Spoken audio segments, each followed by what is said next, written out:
Local artist Mike Butzine is making his mark in downtown Phoenix for his unconventional neon and glass blowing techniques. Today we'll visit his studio. Welcome to Passion of the Arts. I'm your host, Andrea Zakrzewski.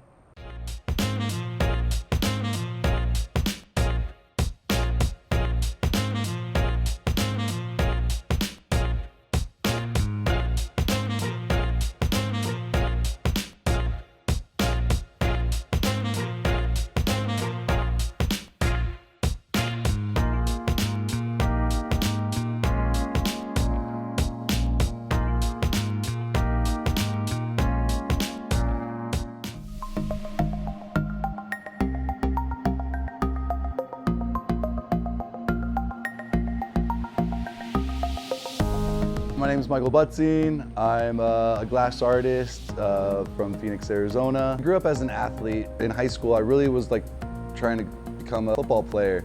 I ended up getting hurt, lost my scouts, and went to school at the University of Hawaii. While I was out there, I discovered my fascination and love in glass. I tried other artistic practices like tattooing and painting, and they weren't really there as much, because I'm just so active. I see myself as like an adrenaline junkie. And glass kind of captivates me with the process. It's very fast. You got to be on point, the whole time through. If you take your attention off of it for a split second, it's already on the ground. And it's almost through every piece I work through, I'm learning something different about the material. It's when you gather it, it's like molten magma. It's like honey, gathering on a stick, and then over the process of it, it hardens. But then you kind of go through this hardening, liquefying, it's not like any other material. And so that's just what's really captivating for me. Well, I grew up, my mom took me to all these different museums, and I got to be introduced to a lot of different artists when I was little, like one of them, Kandinsky. I got to see when I was like 4 or 5 years old, and at the same time I was going around the desert with my dad, and we'd see petroglyphs.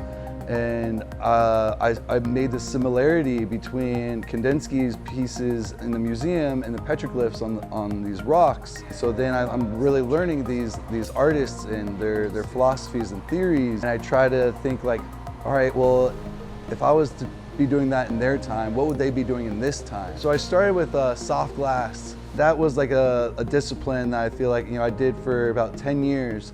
And then I took a neon class at ASU. It was very easy for me to get a hold of it. It was an easy investment for me to start my own neon shop. And through the process of working with neon, I was really exploring this different realm of glass and light. To being an artist for me is to help introduce that new light and a new way of seeing things. And I find glass, molten and fluidity of glass within the structure of metal, to then the light of neon all together really can transpire that. Well, so I'm part of the art collective Snoodman. The bigger umbrella is Snood City.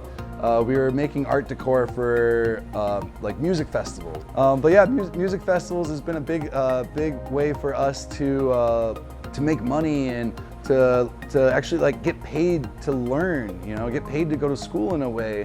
And then we make these things as a group a lot bigger than what we all thought of in the first place. On First Fridays, we're located on Grand Avenue. We bring in live painters from just muralists to graffiti artists. We get fire spinners to fire sculptures.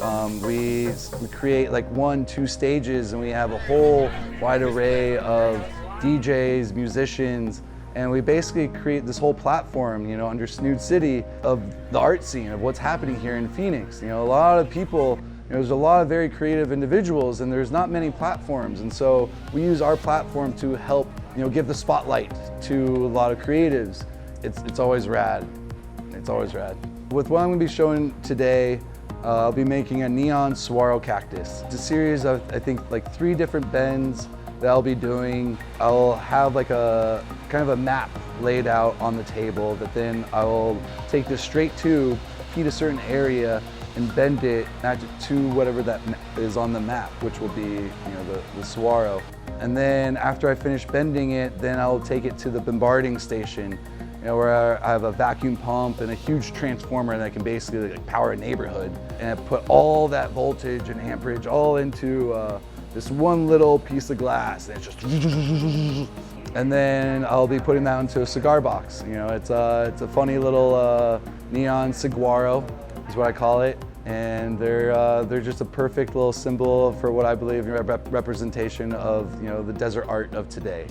Next time you're in downtown Phoenix, be sure to stop by at Mike's studio and see more of his works. Thank you for joining us on this edition of Passion of the Arts. I'm Andrea Zakrzewski.